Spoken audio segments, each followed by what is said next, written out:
Bonjour, monsieur. Good morning, Judith. How are you?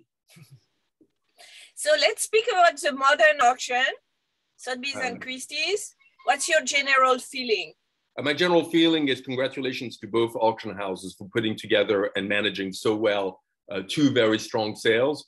I thought there was a lot of competition on the market this week by having a lot of collections coming up after the November and the successful November sale. I think vendors were willing to consign. We saw the Bass collection, the second half of the McClaw collection, the Jacobs collection, and of course the Aman collection on top of the Impressions and modern new format evening sales. So I think there was a lot of on the market, also considering that this month you had the jewelry sale, the watch sales, the design sale, the Latin American sales, the TIFAF in New York. So that's a lot of things coming to the market. And our thoughts were, November was great, gave all the positive signals to the market. But since, we had the war in Ukraine, we had the Chinese partially confined, we had the Russians that were sanctioned, and perhaps most importantly in our market, we had the stock market that was, falling drastically in the last few weeks, and that's, makes usually the art market very nervous. So when you were leading up to the sales, I told myself, who's going to buy all these things? And I was amazed by the volume that was absorbed this week and by the prices achieved. And notably for artists like Monet, I think there were more than a dozen Monet in the evening sales and the collection sales, and they all sold.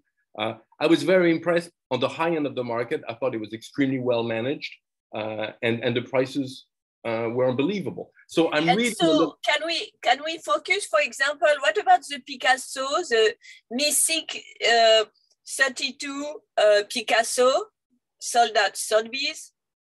No, I thought Picasso did well. I think Picasso, the estimates are usually so high now on the market that you get one or two bids above the guarantee, and but it holds. A bit like like Monet. 12 Monets. Who's going to buy 12 Monets? Who's going to buy 7 or 8 Picassos of But this is a very special Picasso of the very special year of 32. Yes, it's a wonderful year. It's probably the most commercial year, even better somehow than 33, 36, and the later years of Marie-Thérèse. But it's not a typical subject. It's quite a sophisticated painting. As we discussed, it's a bit of a painting of a sculpture. Yes, one thinks, he could have always made a little bit more, but it remains a super high price. I think the highest price of the evening last night. I think we should be happy with that. And what can we say about what's going on with Skybug? Because there were several failures, right?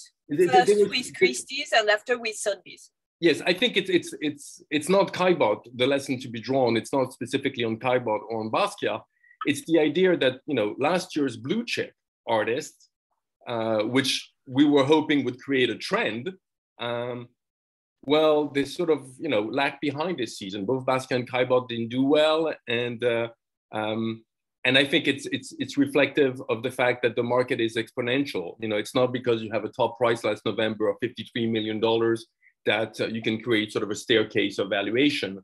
That the more decorative pictures just have a different market and should be priced. So what do you want to say? What do you want to say when you say exponential?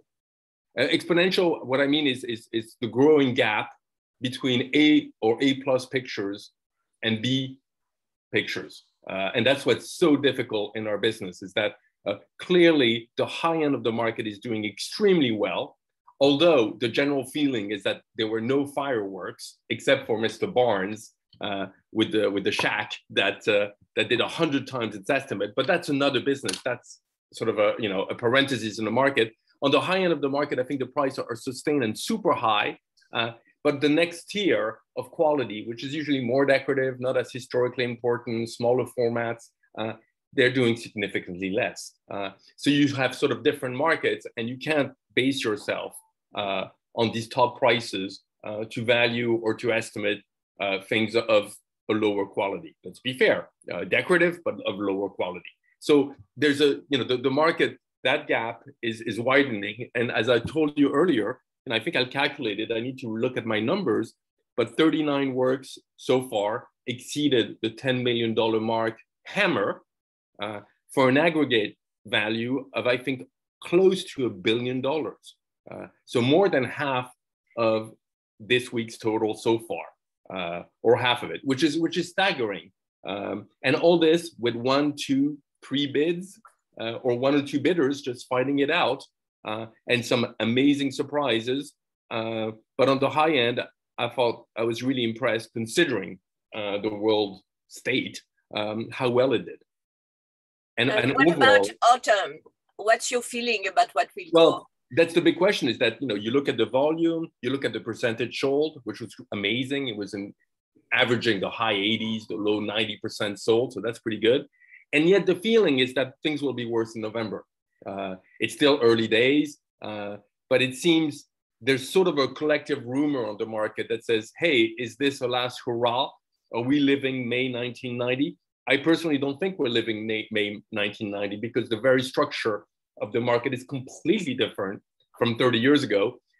So I think it will be okay. And I cannot strengthen enough that the current system of guarantees, of irrevocable bids, of third-party guarantor is an essential part of our market. And the work that auction houses do prior to the auction is much more important than the auction itself nowadays, much more important. And it allows the auctioneer to start with an irrevocable bid at such a high level that even if you get only 1 or 2 bids above that, that's pretty much all you can expect. Unless you have a miracle or a real surprise, as it happened, for example, on a Renoir at Christie's the other day that made $22 million, insane price. Unless you have these kind of surprises and 2 bidders that really want it, the guarantee is often the market price. We're very, very close to the market price with guarantees, as expected.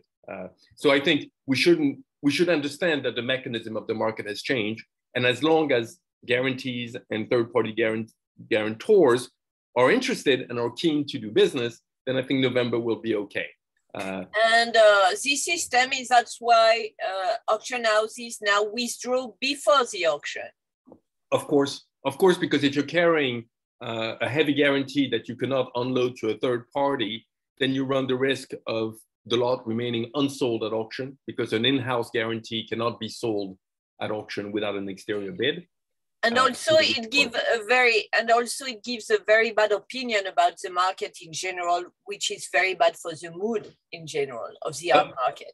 Absolutely. And I think the management, lot by lot, of all these sales, especially the multi-owner sales, by the auction house, withdrawing 1 or 2 lots, lowering some reserve, protecting themselves with third-party guarantee.